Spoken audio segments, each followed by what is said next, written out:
All right, cool. So we're good. We're here. Welcome everyone to the BHD podcast. That is the Biohazard Declassified podcast. If it's your first time watching, we're here today with Riley McShane of Allegaeon, and he is also the voice actor for Leon Kennedy in Dead by Daylight. Oh, hello.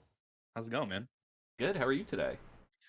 Doing all right, just hanging out. Sunny Southern California here. Nice a nice easy 91 degrees outside, just trying to, not melt into a puddle. Yeah. Yeah.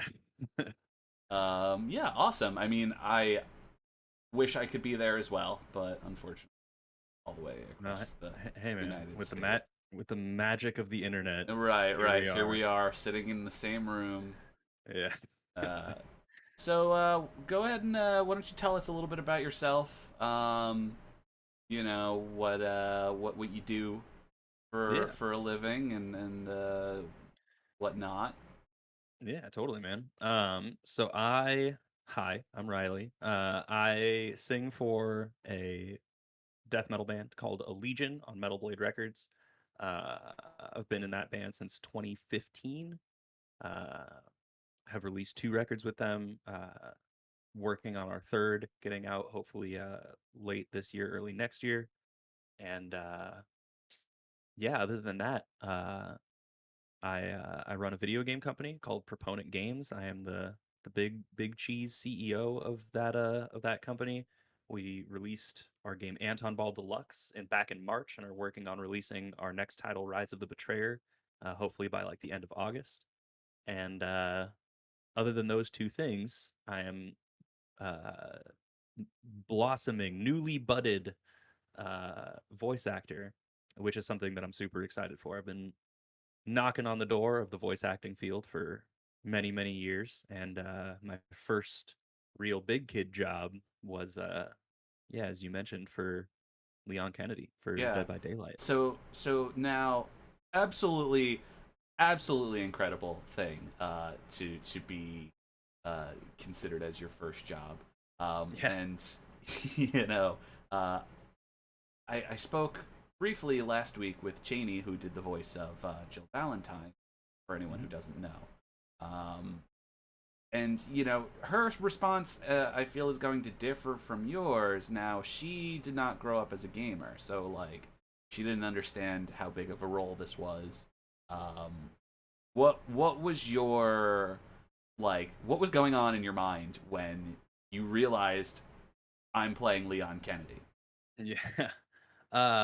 It was wild, man. I mean, the whole process was pretty mind-blowing. The way that the guy who cast us, this guy named Sebastian, who has a connection to behavior from doing like voice acting work Right, with right. them in the past and for other video games and stuff. He hit me up and was like, "Hey, I have this audition."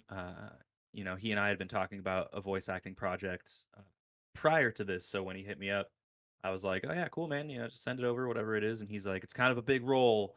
I can't tell you what it is yet because until you get the spot, like you have to get the spot and then like sign an NDA, and then I can tell you what the character is." But what he did was he was like, "So, all that being said, here's your lines. Try to get them as close as you can to this YouTube video." And he sent me a video that was just like a bunch of cutscenes from the Resident Evil 2 remaster of Mm-hmm. Leon. And I was like, "Huh. Well, that's hmm." And so and so I was kind of just like, okay, I think I know what's going on here. Like, and I didn't want to jump the gun. I didn't want to get my hopes up because not only was I not the only person auditioning for the role, but it could have been something similar to Resident Evil. Like it could have been, like something on a smaller scale than Dead by Daylight. You know what I mean? Like Right, it could have right, been like right. some off licensed like fanfic type And of thing. So I, yeah, and that's you where know, my head would have went as well. yeah. So I was just like, okay, sure. Like I'll do these lines and I practiced them for a little bit and then submitted my audition and yeah, he got back to me and was like within about a week or so It was just like, yeah, so you got the job, you got the role. I still can't tell you. I should have an NDA, and so I'm like on pins and needles at this point, being like, so I got the job, but I don't know who I'm voicing, and it was like a week or so, just because the bigger things are, the longer they take, right? Right, Like the right, right. slow wheels of bureaucracy and all that Now kind of was stuff. it an extra week after you waited a week to be told you Yes, got the position, but we still y- can't tell you what it y- is? yes. Oh So wow. I submitted my audition, waited about a week to hear back, was told that I got the job, and then waited about another week to get the non-disclosure agreement that I then signed. Uh, and then once that was received, it took another like 2 or 3 days, and then he ended up just getting everybody on one call and was like, "So this is your character, this is your character," and then he ended up playing the Nemesis. Yeah. So um, yeah, it was super cool, man. It was pretty mind blowing. Like I at that point I had kind of like sussed out what was going on, um, just from little context clues and details. But once my suspicions were confirmed, I was very stoked. Yeah, I mean, one I can only imagine, so I assume you've grown up on Resident Evil yeah with the yeah conversations that I've had with you briefly. It sounds like that seems to be the case, which is awesome. And like, I specifically held back because I was like, all right, let me wait until today before we, yeah really, really delve into it and talk about it. yeah yeah Because otherwise I'm absolutely gonna just, for lack of a better term, blow my load. yeah yeah Um, man. so I what was it like? Now you got accepted. You were told, hey man, you're gonna be voicing Leon in Dead by Daylight. What was the process like? What I think you all recorded in different studios. yeah Um, was it studios that were specifically picked by Sebastian or Behavior, or was it uh, you knew a guy and there had to be some kind of approval or so a little bit of column A, a little bit of column B. So he initially was like, "Hey, if you have a studio that you go to, right? Like if you because we're all everybody who uh voiced one of the characters is, a career musician or right, at least a professional musician. You right, know what I which I mean? Like thought we've all was absolute for me, like growing up on my two favorite things growing up were metal and Resident Evil, so it was kind of like comes full circle that I like this, Yeah, right. fell into my lap and I realized that that's what this was. When But yeah, worlds sorry, go collide. ahead. Um, yeah, so he was just like, if you guys have a studio that you go to, if you know anybody, just kind of figuring that we would because we all record lots of stuff, and so but he was like, but if it doesn't work out, like I can source studios in your area. And fortunately, I did know someone. This guy I pretty much grew up with, from like fifth or sixth grade on. That has been a friend of mine, my buddy Alex Jacobelli, who runs a studio down here called Sun Six Studios. He was available, and we were able to schedule a date. And then from there was like the approval process. Like he had to draft an invoice and send it to Sebastian, who had to send it to Behavior, and then get confirmation and all this kind of stuff. So it was yeah, everything had to move up the ladder and then back down. But once everything got all confirmed, the way we kind of recorded it was super interesting as well, which I'm sure Cheney's situation was probably similar, but for the sake of seeing if there's doing a little compare contrast, um, the way I had it set up was that I had headphones like these on, right? Okay. But then like underneath one of my ears, I had like an earbud in. Okay. And the reason for that is that the audio signal coming in through my cans, through my big headphones, was that of my engineer in the other room. Okay. Because when you're in a studio, the vocalist is isolated into like a vocal booth, or at least in a separate room than Right, where the right, control right. room is, where the engineer is. So they have what's called a talkback mic, so they can you can communicate with each other Yes. through the wall. So I had him and his talkback in here, as well as like his playback from his DAW, his digital audio workstation.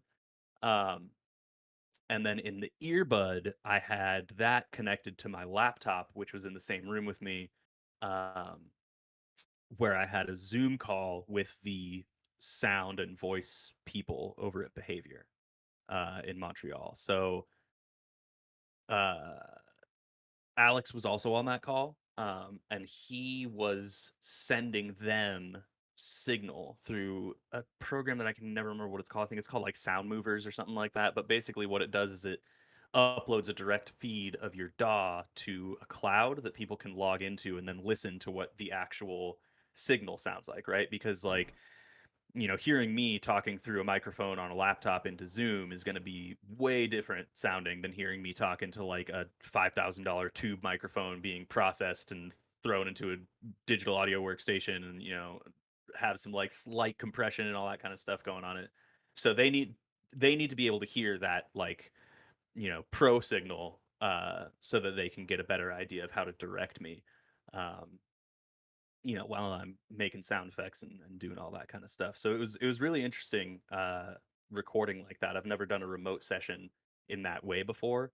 Um, so it was cool. There was a lot of moving parts, but it all went pretty smoothly. Okay. Awesome. Yeah. Now, so you said that this is your first gig as a now voice actor. Yeah. Um, is this Uh, something? Just based on what you said before, it sounds like this is something you're probably going to want to continue to pursue.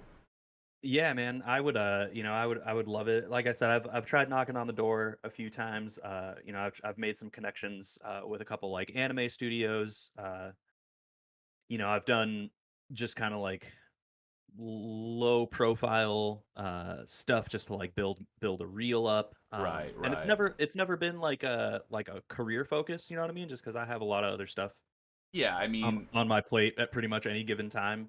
um and so it's never been like a career focus, but it's always been something that I've been like super interested in doing, just because I grew up with video games and anime, and as a singer, as someone who's like uses my voice all the time, right. it's always just kind of made sense. But it's a very insular community, or series of communities, I should say, like the voice acting world. Oftentimes you'll see some like big time voice actor like Steve Blum or something like that, Right. the guy who does Spike from Cowboy Bebop, and uh I think he does Wolverine and X-Men and Yeah, all he's kinds of he's all been in kinds of he's been in stuff. a couple of things. Yeah, yeah, just a few, I but say a couple of things like you he doesn't have probably a huge well, resume, but like you'll more recognizable. yeah, for sure. And you'll see promo shots of people like that, and it's like them in the front, and then like this just montage of characters behind them, right? Right. Like just this And this huge you don't mural of characters, and it's like, wow, that's so impressive that they have done that many characters. But when you like peel back the first couple layers of that onion, you realize that it's like, oh, it's because like all the jobs go to the same like 12 people. right. Um, and so it's really tough to break into, because it's one of those like dream jobs, quote unquote. uh and people aren't trying to make more room on the boat, so to speak. So it's a very insular community, so being able to break in to it in this capacity is really exciting, uh and I hope leads to future opportunities in the voice acting world. Yeah, I mean, do you think that being in the band at all potentially helped with those connections? Oh, Or 100%. yeah, Yeah. I Yeah, find the way that I um, kind of breaking out into one industry helps you more so in the long run, breaking out into voice yeah, acting. and it's always a few steps removed, right? Like the way that I got this gig, if you like look all the way back to the lowest common denominator, is that I am when I was it goes all the way back to like 2015, right? Like, and I played a show in Santa Cruz, California, with my band from there, Continuum, right? And we played as like a local opener for Decrepit Birth, and I think it was like the Faceless, but Cryptopsy was at the top of the bill. Okay. And through that, I met their singer Matt, and we hit it off and started talking. And then when he started his podcast called the Vox and Hops podcast, um, he asked me to be a guest, and I think I was a guest like I think two times, once remotely and then once in person when I was on tour up in Montreal. And so we've done each other a lot of mutual favors in that realm. Have him be a guest for something, or if he needs somebody to shout something out for him, like I'm always happy to do it. So we've been kind of scratching each other's backs since we met, um, in that kind of way. And so he shoots me a message one day and is just like, "Hey, this dude Sebastian is looking for uh, metal vocalists who are interested in doing voice acting in the US, and you came to mind. Would you be down for me to send him your information?" And then from there, I met Sebastian, and then Sebastian got me, introduced to behavior, and then I got the role through auditioning and all that kind of stuff. So it's like it's definitely a long network of connections that got me to this point, but it's 100% because of my connections in the music industry.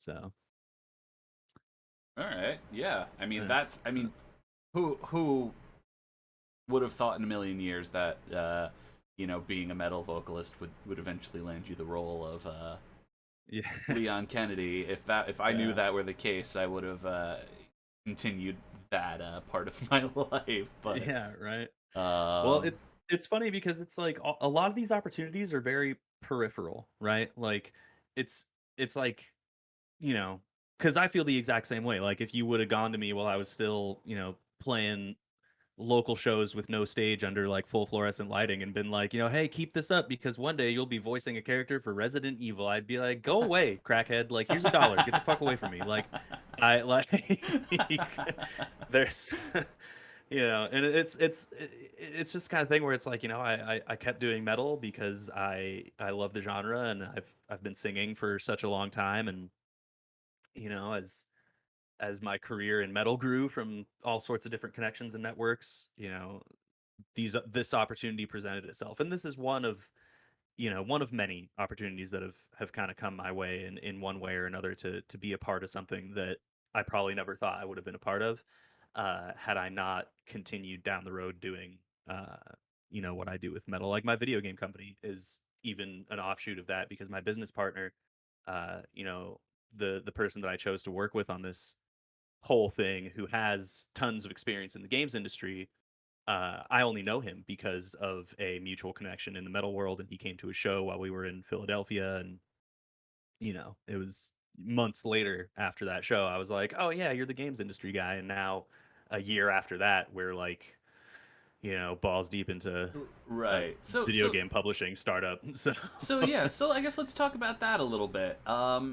What's so like kind of tell me about it, because I tried to do some research, and it still seems like it's a semi small company. yeah, So how did that kind of fall into your lap? What was the thought process going into yeah. So when lockdown happened, obviously touring stopped.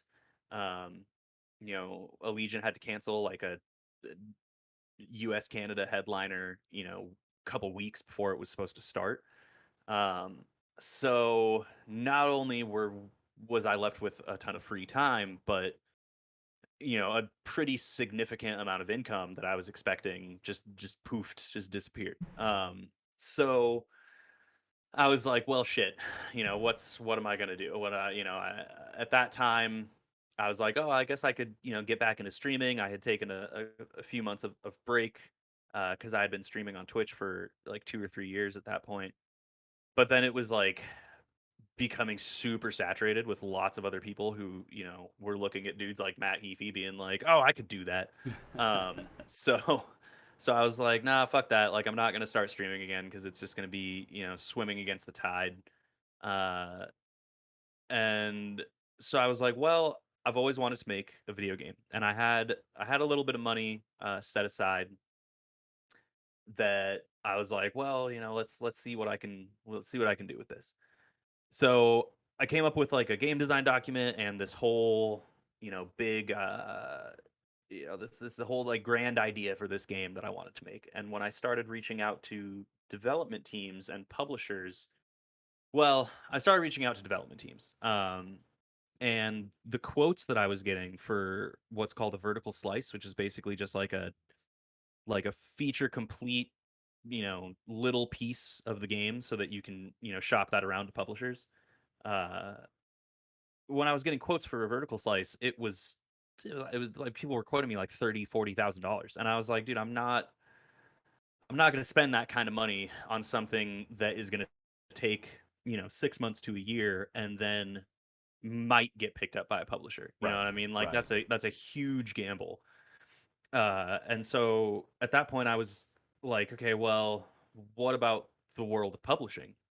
And so that's when I connected with my business partner Steve and started talking to him about like, I'm looking for like late stage development titles that we can run marketing and distribution for, and give them an advance to finish their development, give them a development budget, and then go in as a publisher with these development teams. Um, and From there, it just kind of snowballed into this whole thing with like, how do we want to do this? How do we want to approach this? Do we want to approach it with like the traditional kind of slimy method of like, it's a 60-40 split in our favor, and you don't see a dime of it until after recoup, and we keep your IP and all this kind of stuff? Or do we want to try to like do something that's a little bit more progressive? And so we landed on the more progressive idea, and then even from that it kind of snowballed into this like, well, who's being underrepresented in gaming right now? And from there we kind of just sculpted our mission statement one piece at a time. And Yeah, I think the rest is pretty much history. We have one game out, as I mentioned earlier, another one on the way, and then working on expanding our company and expanding our team of uh, board members or members of our advisory committee, just to kind of get more hands on deck and grow into something that becomes a little bit more sustainable and has a little bit more reach to push these games out there for these underrepresented developers, and give them a deal that they might not find somewhere else. So Gotcha. yeah, That's that's that's awesome. that's the yeah, that's the elevator pitch for you. Yeah, I mean, and I think it's really cool that like you're able to kind of go, okay, what aspect? Because you're like, maybe I can do this, maybe I can do this, maybe I can do this, and then you kind of settled on this one way to spend your time, essentially, and I think that's awesome. I think it's cool that that's kind of like you said, most people, especially pandemic hits, quarantine, whatever, most people got into Twitch streaming, and Yeah. you know that was kind of their like, I've got nothing to do, let me give this a shot, and you just said, all right, well, I'm gonna make video games. Yeah. Are there Yeah. any like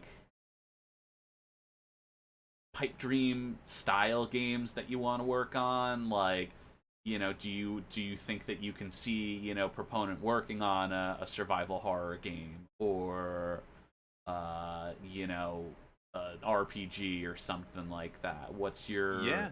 What's your I thought mean, down the process? line, I think that our focus is really more on the developers themselves rather than like the type of game they're making. Um, so if they have something that is special, obviously it's important. We don't want to just put out bad games, but I think that focus kind of takes precedence more than like, God, I really want to make a survival horror game. Um, But I think that, like, down the line, you know what I mean, we'll obviously be talking with more developers as time goes on and working on more titles. But yeah, I would love to make a survival horror game. Beyond Resident Evil, I am a huge fan of, like Silent Hill. Fatal Frame is like my favorite series ever. Wow, I don't think I've Well, ever actually uh, met anyone who's like said that openly, and oh yeah, dude. I not I not have a to big old trash Fatal Frame. It's I a have great series, but there you go. I have a big admittedly, old Resident Evil. Oh boy, okay, Crimson Butterfly Fatal Frame 2 tattoo right there. Yep. that's It's yeah. special. Always appreciate the survival horror tattoo art. Yeah, Um, yeah, I love Fatal Frame, but obviously Resident Evil. I've spent more time with Resident Evil than with Fatal Frame. Solely on the fact that there's like 4 times as many games. um, what would you say but your favorite game in the series is? that's such a tough one, man. I know. Or what? Which one is maybe the It's most sentimental to you? yeah, I'd say probably two. Two is probably the most sentimental one. It's the one that like I first really played when I was a kid. Um, I think I played it on I want to say I played the super shitty N64 one first, Oh, I and had one then of those. I played it on PlayStation I 1 and was I like, "Oh, had this is one a of lot better." those like later on in Yeah, the world, like way after it released. yeah, for sure. No, I played it on N64 first and didn't beat it, and then played it on PlayStation 1 and did beat it, and then the next Resident Evil game I played, I think was like Code Veronica for Dreamcast. Oh wow. Um, yeah, yeah. So, uh, yeah, that my timeline of what games I played when is super weird. But yeah, I'd say two is probably the one that I have the most memories with. And obviously the remake that came out a couple years ago was incredible. Absolutely incredible. I think. Yeah, all three of them, man. Oh yeah. Oh yeah. When they remade 1 through 3, it was just like, oh god, this is what I've been wanting. Because the series did take a left turn into a much different style of game.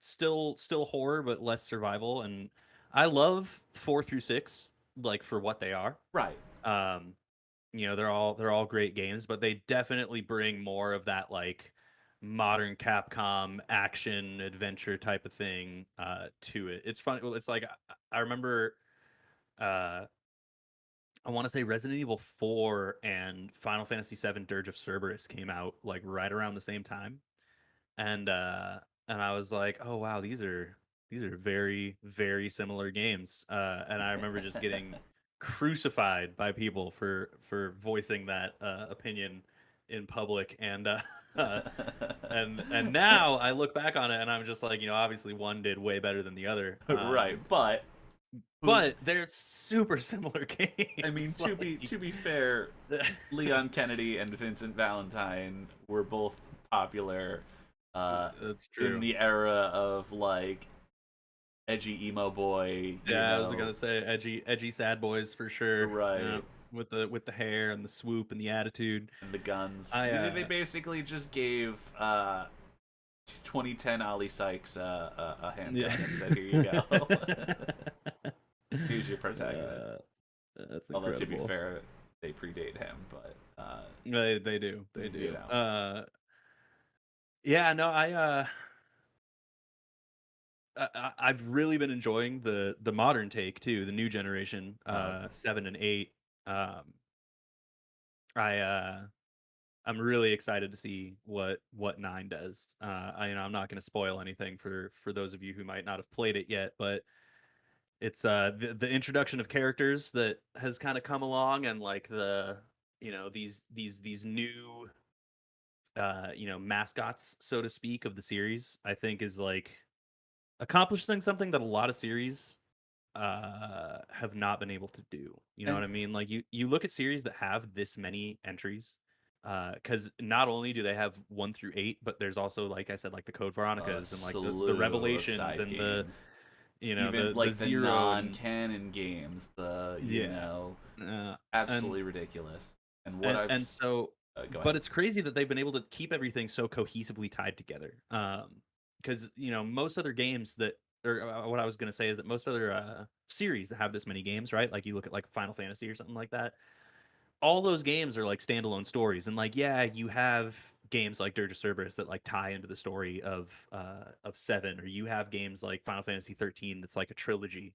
Um, but I think that, I feel like I can pretty confidently say that Resident Evil is the only series that has taken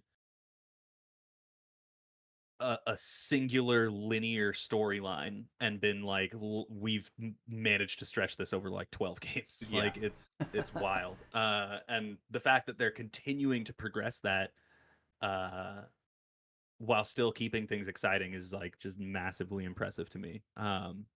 So yeah, I'm really stoked with how 7 and 8 have gone, and I'm really stoked to see what they do with 9. Because 8 obviously kind of throws the ball up for 9 to smack it. Oh yeah. Yeah. Now, one thing I've said for a very long time is, as a lifetime, I want to say, Resident Evil fan, I specifically, like, I love these characters. I grew up with them. They're all great. I get excited every time they bring them back. At a certain point, these characters are going to be too old to fight, against bioterrorism. Yeah, for sure. I don't want to see Leon Kennedy at 60 years old roundhouse kicking zombies. Yeah, right. Um, But it would be cool to see him in like a Batman Beyond type of yeah. role, right? Now, Like, I think it's important that they set up the next generation of um, characters. yeah, Now, obviously, my initial thought was, oh, Ethan Winters. He's going to be like the next big, Resident Evil character. Brought him yeah. back for 8. Um, now, unfortunately, that doesn't. I mean, it could still be the case. We'll see. Who knows? It could very well. You know what I mean? Like, Who knows? But assuming he's not, um, do you think that maybe them switching over, just circling back to the standalone thing, do you think that them maybe focusing on standalone games after, let's say Resident Evil 9 would maybe make more sense? You can kind of create new characters. You can kind of, like, I don't want to say do a clean slate, but like 7 very much felt like that, where there was really no connection to the older games outside of little files here and there well, but until the end. and that's the thing, and that's why it's like such brilliant writing, is that you're just like, what the fuck is this? Like, it's a standalone, like, okay, I guess I'm reading these files and they talk about the Umbrella Corporation, but like it's not really like and then the end comes and it's like fucking Chris Redfield, and you're Yeah, just like, what the fuck? Like, it was so sick. It was such a cool reveal. um and it and I was feel like one 8. that I think left more questions than actually answered. Yes, which Which, I think is awesome. right, Which I think is makes like, because it keeps you wanting more. It keeps you going. You know what I mean?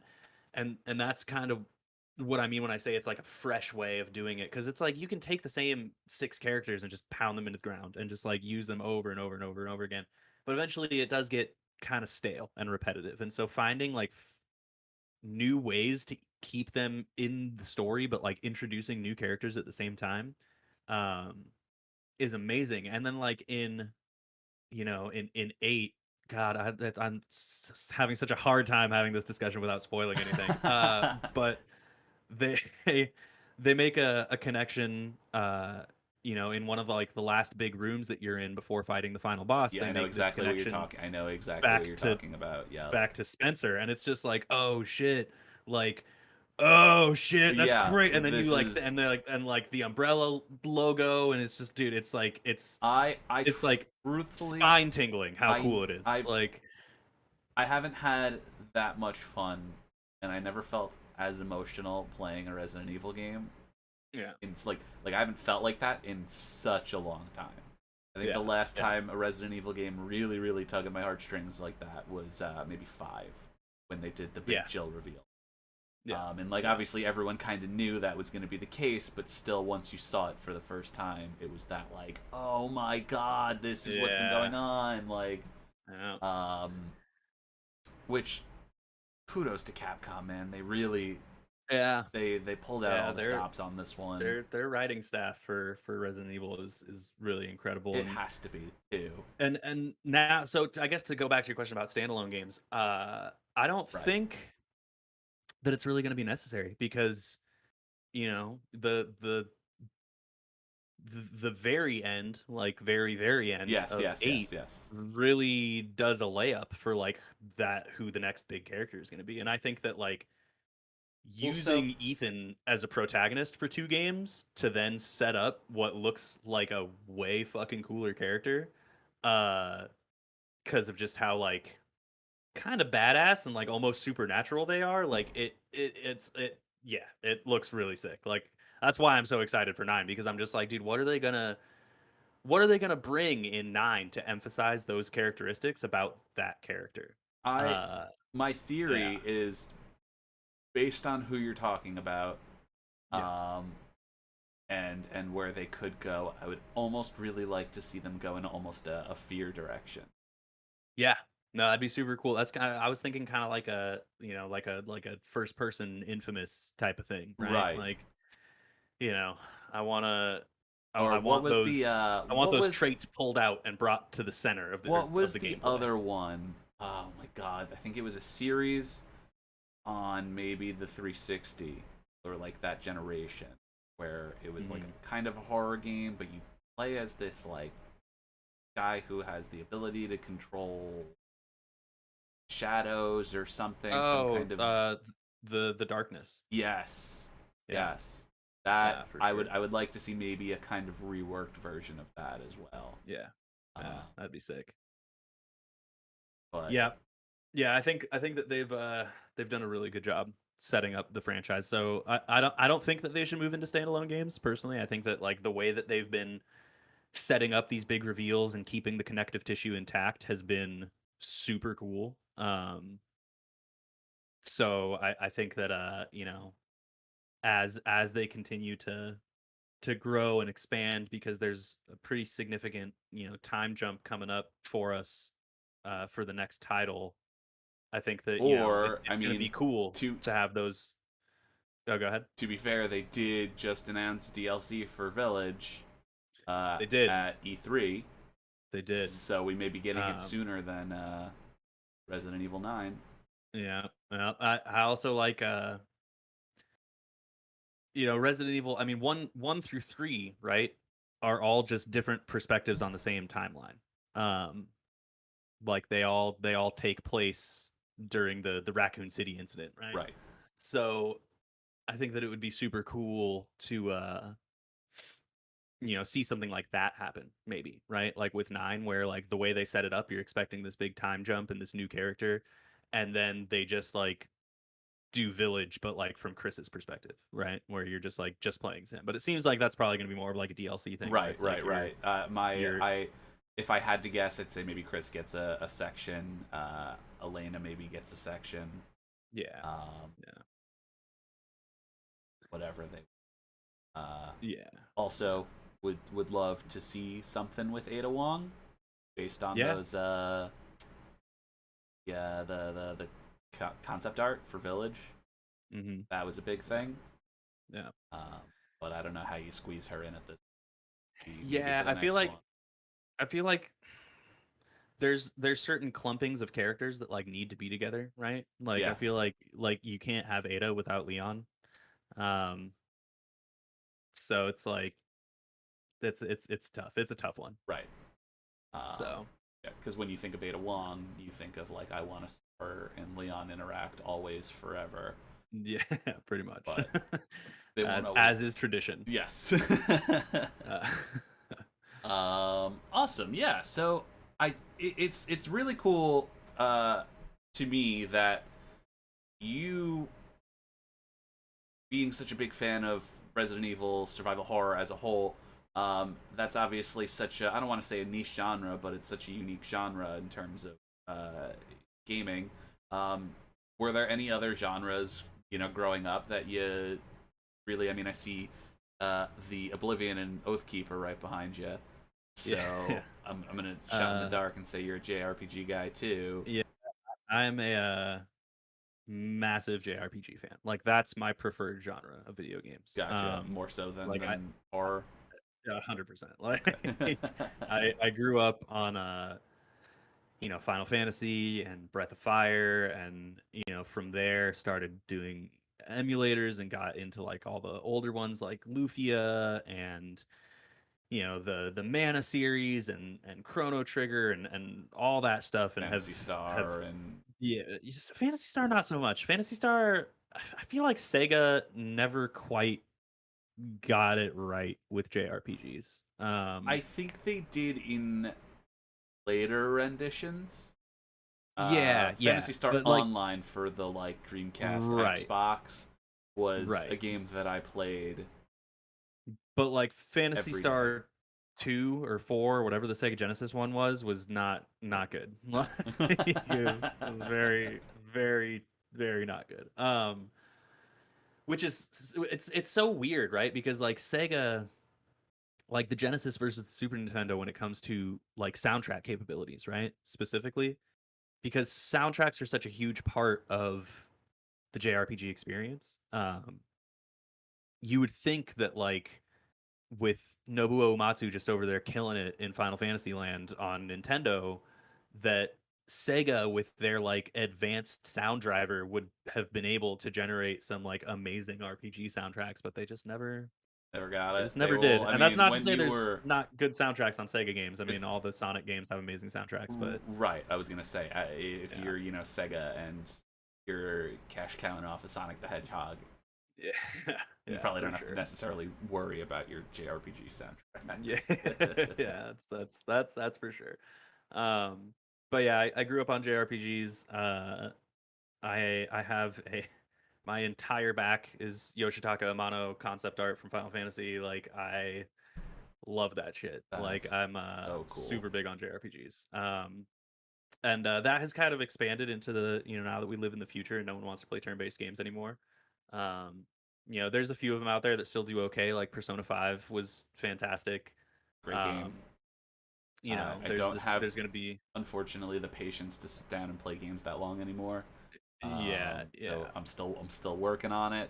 But then I realized there was like an expansion that came out, and I really want Yeah, to play that instead. But then I yeah, got to start the over, Royal and version. Yeah. Yeah, it's definitely an undertaking, but at the same time it's like so is Breath of the Wild, right? Like and millions of people have dumped hundreds of hours into that game, so I think it's just about if you really want to play it, you know what I mean? Like, and yeah, it'll take longer to chew through it than like when we were kids and had all the time in the world to just like stay up all night playing video games on the weekends and shit, but it almost makes the experience better for me because now I've gotten so used to the like all my favorite TV series have episodes once a week or something like that. And it's like when I only get to like take off chunks a little bit at a time and, make a game that I could have beaten in 2 weeks as a kid, it takes me like a couple months. It like makes me remember it more because I have more time to like stew on the details right. rather than just like blowing through it.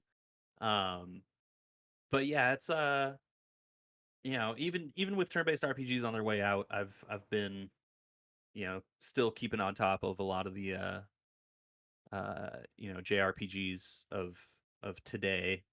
Um, so yeah, it's always been my favorite genre. Kingdom Hearts 3, I don't want to talk about, but I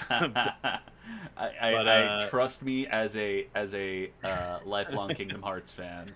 yeah, I but also don't Kingdom want to Hearts talk. in I also general, don't want to talk about it. Kingdom Hearts in general, amazing. But yeah, Oh, 3 was I think hands 3 maybe was not great. the best thing Disney has ever produced. Although now they own Marvel and they're doing a lot of cool stuff with that. But just like, Yeah, yeah. man, at a See, time like what a concept for a game, you know? yeah, Let's take yeah. Final Fantasy, but like a Disney twist on it. Yeah, yeah, and still, keep it family friendly enough for the Disney people, like the people that are coming to it from the Disney side of things. But then at the same time, like it hits in all of the same ways that like a Final Fantasy game hits. Oh Like yeah, if you don't cry at the end of Kingdom Hearts games, like I'm pretty sure you also drown cats and dogs. Like right. you're like it's like you have to be a sociopath. So it's and the same thing with like Final Fantasy games. Like that's one of the reasons that I love those games so much is because they just hit so hard. Um Friend of and mine a lot of actually played the Kingdom Hearts series. Technically for the first like time or replayed it. I guess he Yeah. played it here and there as a kid, but he would always tell me he knew I was a huge fan. He knows how much the game means personally, and he was just kind of like, man, I rewatched that ending for Kingdom 1. He's like, dude, I just started crying. Yeah. Yeah. You know, two wasn't as emotional because it kind of felt like a big reunion, like everyone's together again. You know, Yeah. it's kind of cool, and they like leave the cliffhanger, but Yeah, but then 2 games later they did 358 Days Over 2, which is just like fucking soul crushing. depression the Like, video game. oh my god, like, you know. But the thing that's amazing about that is that it's like, if you're not on Team Roxas after 358 Days Over 2, like, I don't want to know you as a person. Right. Like, I, you know, like, and it's cool how they did kind of like the reverse timeline. Like, you know, you look at it, you know, you go into it one way, being like, oh, this character is an offshoot of this character, and this is an offshoot of this character, and this and that. But then once you have the whole timeline in front of you and you can really put it together, you're like, oh, Sora's like way down the timeline, Oh yeah, like like no, of events. he's not Like, even like the most important person in he's all like of one of the this. least important characters. And it's just like, oh shit. Like literally, they basically said that everyone else is like more important, and like Sora's so bad at what he does that like he couldn't even become a proper master when he was like, yeah, which is yeah. hilarious. I mean, it obviously they want to build like the big underdog story. Like, Yeah, well, he's the one. his is a unique story because it's like He's not it was supposed to just be in kind of, that position. yeah, it was just kind of thrust on him. You know what I Right. mean? He has like the classic like twist of fate, hero's journey type of thing where it's just like, oh, all of a sudden, you know, yeah, ordinary person under extraordinary circumstances type of thing, which is really cool. Right. Because like you look at, you know, the Birth by Sleep timeline, and you have like Aqua and Ventus and all those guys, like that's like they were like born and went to special school for it and trained for it and had like masters and instructors and all this kind of stuff. So it's like it's cool seeing the delineation of like how it started to how it ended, Oh, and then 100%. everything in To between. me, very People, much reminds me of Star Wars. yeah, You look at yeah, something like Luke Skywalker, who like obviously was like the chosen, you know, main character in that specific situation, but just like mhm, there were no Jedi, there was no one to right, teach him the ways of the Force and yeah, like how to properly do this. hmm. Um, you know, outside of like one person. Same thing Well, with and it's important when it comes to story writing to do things like that. And like there's a there's this historian philosopher, you know, just super genius dude, named Joseph Campbell, and he wrote a book called The Hero with a Thousand Faces. And in that book he shows, he basically outlines into, I think it's 12 steps, um how throughout the history of storytelling, whether it's mythology or religion or whatever it might be, there are these like 12 common traits that every hero character has. And whether it's Odysseus or Jesus or Luke Skywalker, like they all follow uh the same pattern of yeah, development. And Kingdom Hearts totally does that. Like Kingdom 100%. Hearts does that so perfectly. Yeah, And Sora's yeah, Jesus it's basically. yeah, Sora's Jesus. Moral of the story: Sora Skywalker, Jesus Christ. Well, it was. Thanks for having me on. Talk to you later. Yeah, right. This is our conclusion. Yeah. Oh my god. Yeah. But that's, I mean, to me that's awesome. You know, again, it's always nice to delve into other genres and not kind of stick yourself in a box with Yeah. like Yeah. 100%. you know, so circle back, I guess uh you're now breaking out into voice acting. Are there any uh like goal characters that you want to voice, or any goal series that Dog, you want to be a part of? I just want to do voices for anime. Like, if I'm being That is 100% the real, is like it like I video will. games and anime, or like just anime? like video games, sure. You know what I mean? Like if Like a that Johnny is Bosch kind of deal where you're yeah, like if that's what I Ichigo end up and in, then like sure, like I'm happy with that. But like if I could just be like, Chris Sabat, I'd be stoked. You know yeah, what I mean? right, Like right, right. yeah, yeah.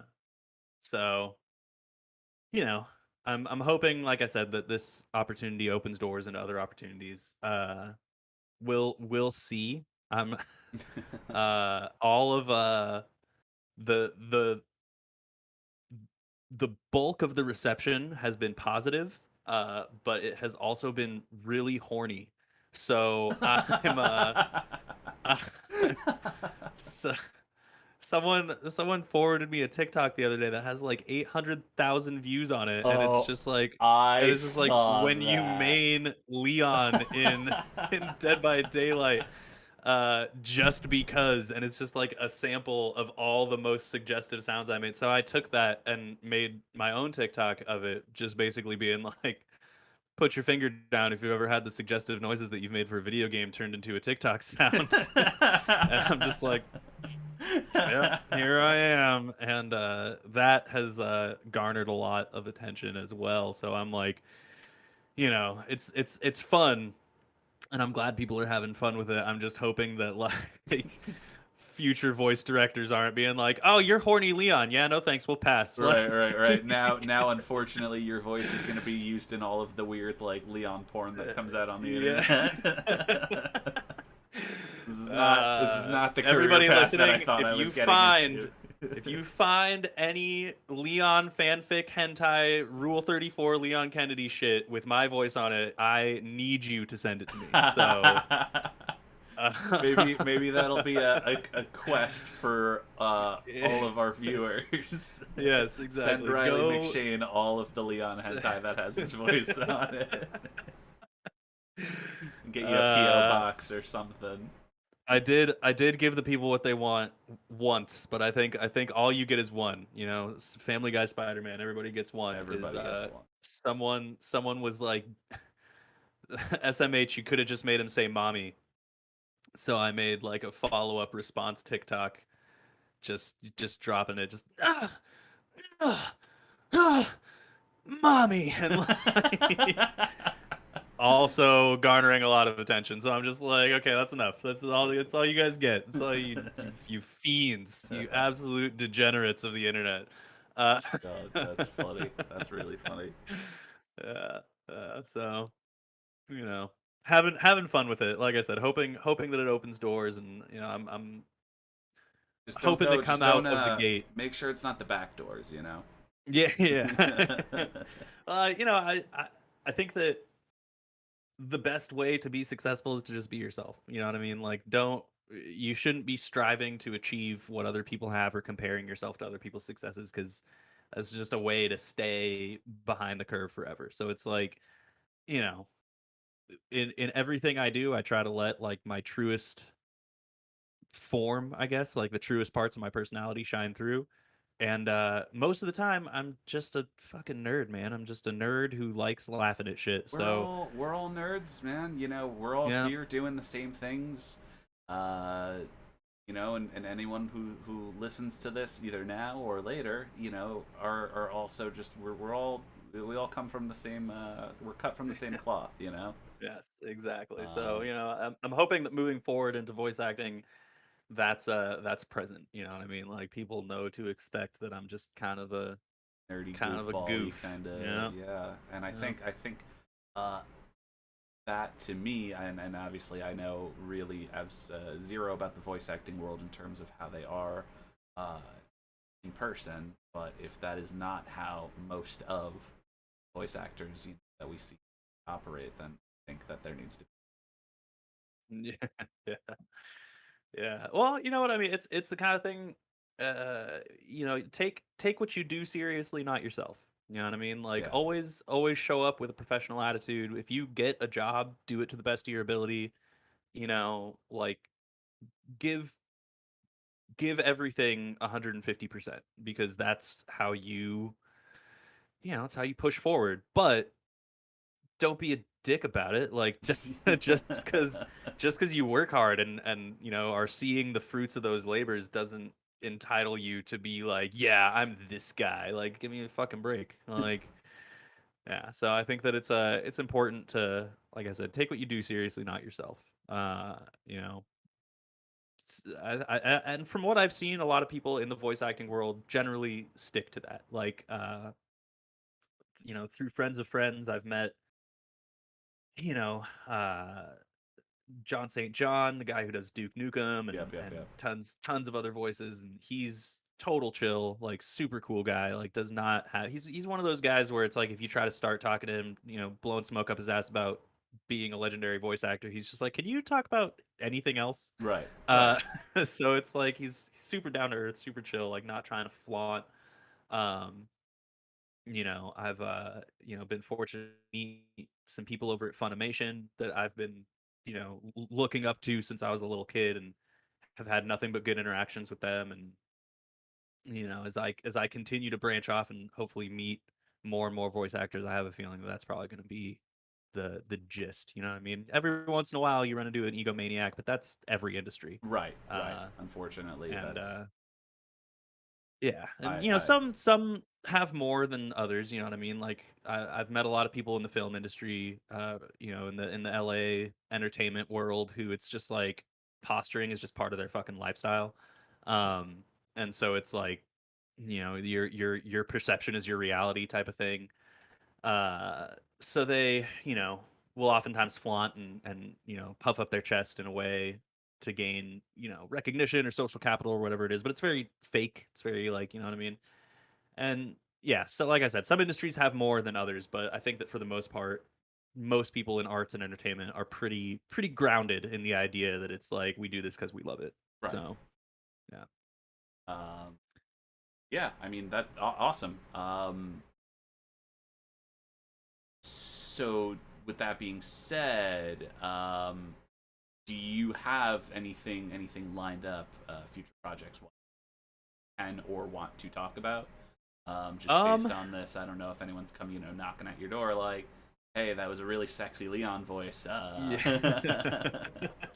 No, not yet. I think I'm gonna have to do a little bit of legwork on my own, which is something that I'm, working on in the background, I'd say.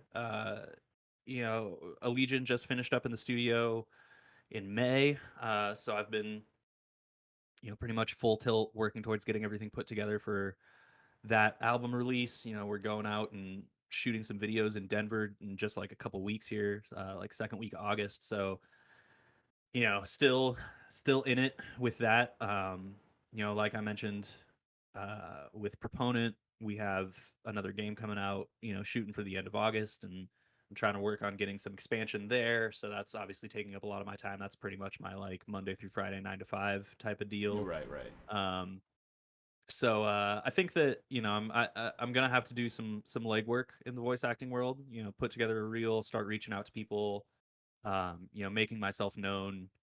But I'm just glad to be able to do that now with this my on my portfolio. Yeah. To have a role like this on my resume, um, I feel like will give me an advantage. I mean, a leg up that a lot of other people aren't fortunate enough to have. So I feel super grateful to have been able to, you know, take this role and have fun with it. And I'm glad to see everybody else is having fun with it too.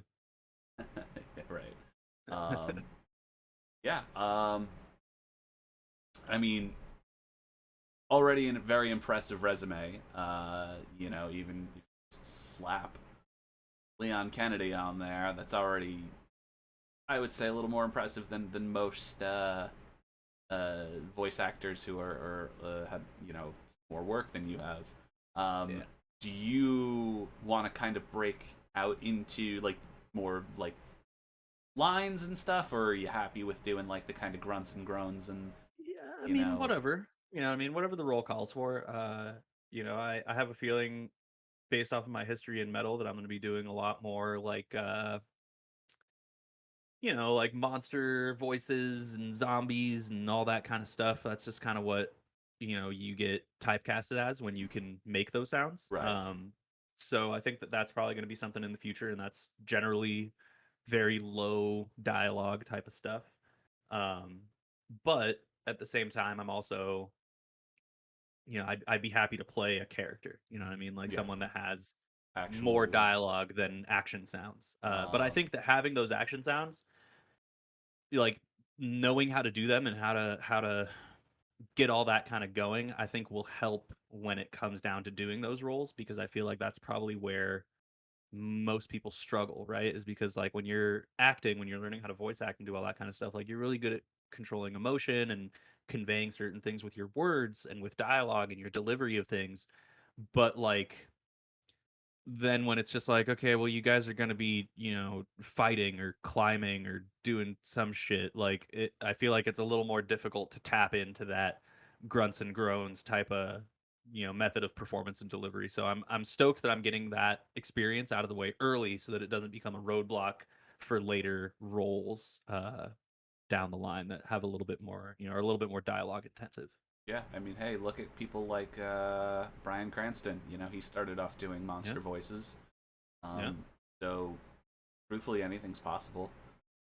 Like you said, it's just finding the legwork and or doing the legwork and really getting those opportunities and grinding. Yeah. Yeah. Um, 100%. cool. So I guess we can start to wrap things up now. Is there so we spoke on Proponent Games. We spoke about your time working on um, Dead by Daylight. And just the experiences with all that. We didn't really speak too much on Allegion. So, what's the? Do you guys have anything planned? You obviously said new album Yeah. is it? It's recorded and it's being worked on, or you're in the process of. Yeah, no, it's all recorded. It's all done and turned into the label. At this point, we're just putting together a few extra assets, photos, videos, all that kind of stuff, so that when we do get into launch time, we have something real, uh, you know, real cohesive and put together for our rollout. Um, I can't really spill the beans on any exact timelines, but Right. Oh, I'd totally be understandable. looking at, within the next 6 months. Keep your eyes out for a single. Um, and then yeah, we have a tour that's on the books right now that's been announced for a while over in Europe with Archspire and Rivers of Nile and Black Crown Initiate. I think To the Grave is also on that one.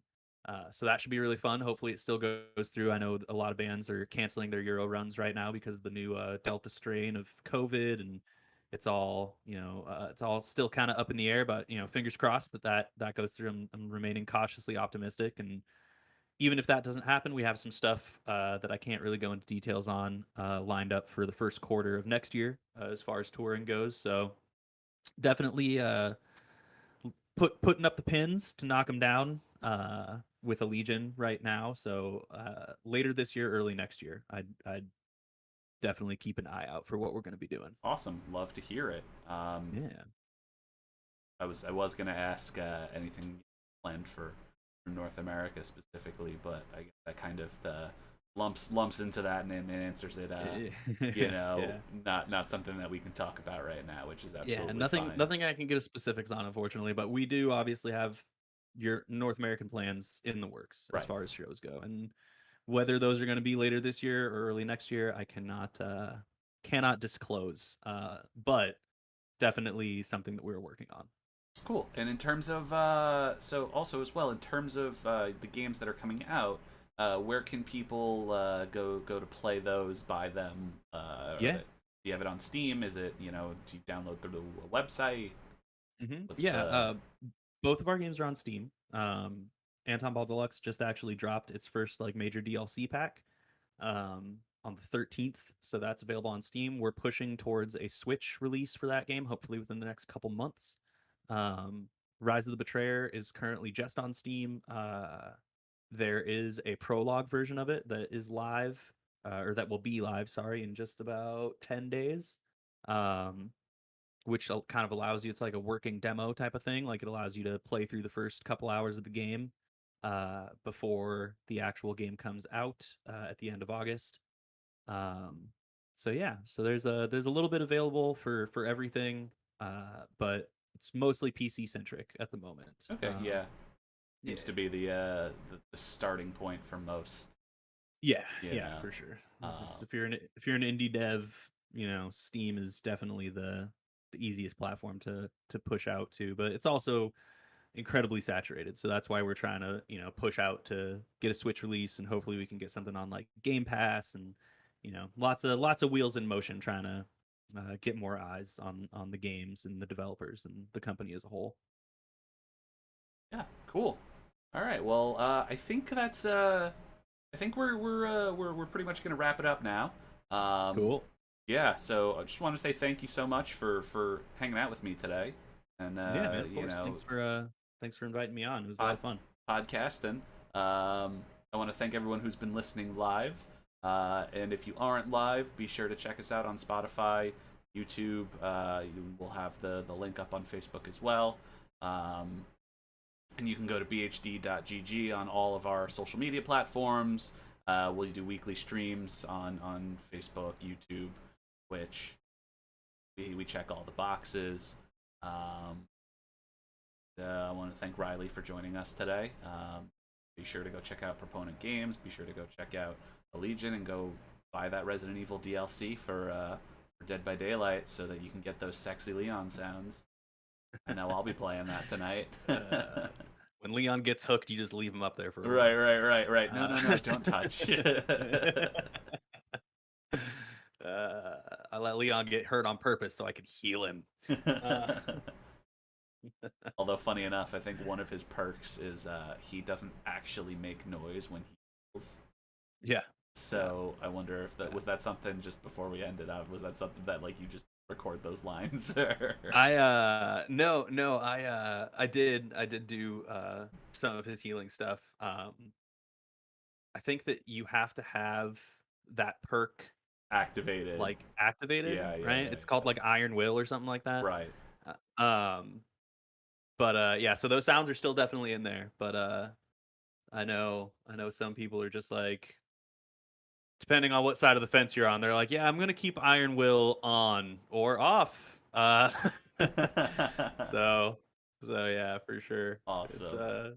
It's Again, funny. man, It's thank funny. you so much for joining us. Yeah, dude, thank you for having me. It was my pleasure. We'll be back later in the week with more Resident Evil streams. Catch us on Twitch, catch us on Facebook. We'll see you guys next time.